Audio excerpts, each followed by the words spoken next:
My name's Nadine White and I focus on the sprint and shot put for my CA. So first I'm going to be breaking down how I started to improve my sprint technique step by step. So firstly I looked at my initial sprint and straight away I noticed a few problems. I was coming upright too early, my stride was reaching instead of driving and I wasn't creating enough force. My acceleration phase kind of lacked rhythm and projection, so I knew I needed to rebuild some of the fundamentals.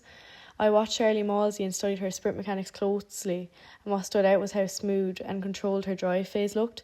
Her posture stayed low during acceleration, her arm action was powerful but relaxed, and every step pushed backwards with intent instead of reaching forward, which I feel like I do a lot. So watching this elite kind of technique helped me understand what efficient sprinting should actually look like. So to improve my own acceleration, I started doing the wall drill drive. The reason for this is to teach proper body angles and force application. By leaning into the wall, I could practice driving my knees while pushing back into the ground. It reinforced the idea that sprinting acceleration is about projection and pushing, and not just moving your legs quickly. Next, I moved on to my A and B skips. A skips helped me develop my rhythm and my posture, and my front side mechanics. They taught me to strike the ground underneath my hips while keeping my knee drive controlled and active. This drill also improved my coordination between my arms and my legs. My B skips then, they built on helping me understand the extension and recovery. They trained my hamstrings to cycle correctly and improve how my foot returned to the ground efficiently during sprinting. Then I added bounding. Bounding is important because it develops power, elasticity and stride force. It teaches the body to apply more force horizontally, which directly transfers into stronger sprint and strides.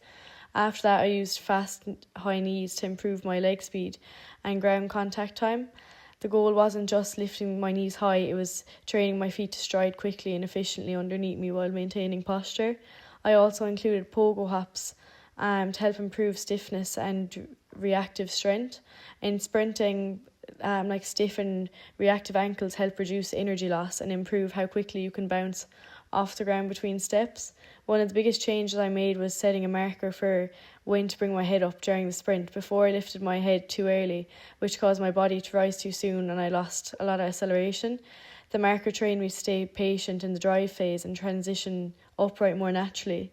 Then I practiced falling starts. So my falling starts are useful because they taught me commitment during acceleration.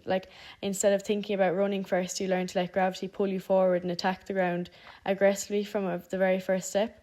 Now when I sprint using my technique, the difference is clear. My acceleration feels smoother, I stay lower for longer and my ground contact's a bit quicker.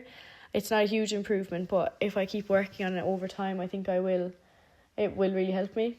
So next I focused on my shot put. First I looked at my original shot put technique and right away I noticed that my movement kind of lacked rhythm and control. I was rushing through the throw and opening up too early, which meant I was losing power before the release. My rotation wasn't connected properly, so instead of transferring the force smoothly through my body, I was leaking energy during the movement. After that I watched a technical demonstration and studied an Olympic shot put athlete performing the rotational technique. Watching the elite throwers kind of helped me understand the importance of balance and timing and separation. What stood out most was how they controlled their movement. Every phase was connected from the start of the rotation all the way into the release. They stayed patient, low and explosive at the right moments. So next I started practicing my rotation in depth. So depth is important in rotational shot put because it helps create power from the legs and hips. Staying low through the movement allows you to drive upwards into the release instead of spinning flat across the circle. So I focused on keeping my weight balanced and driving through my legs while rotating. To improve control, I practiced up against the fence. This drill kind of forced me to stay compact and controlled during the spin, and if I opened up too early or lost balance, I'd immediately feel it. The fence helped teach me patience, proper positioning through the middle of the throw. I also worked on several key teaching points. One of them was keeping my hips ahead of my shoulders and creating separation and building a torque.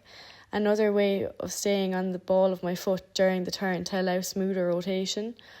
I also focused on keeping my chest back for longer so I wouldn't release all my power too early. Then I used a hurley to try keep my body rotating together. Holding the hurley across my shoulders gave me feedback on alignment and posture. It helped me understand how my shoulders and hips should move in sequence rather than independently. This improved my coordination and made my rotation feel connected and controlled. Finally, I started attempting the full throw using my new technique. At first I felt slower because I was concentrating on the movements, but over time the throw became smoother and more powerful. My balance improved, my rotation stayed connected, and I was able to transfer more force in the release. Now, compared to my original throw, my technique feels much more controlled and efficient. Instead of just trying to throw hard, I now understand how timing, positioning and rotation all work together to generate power in the shot put.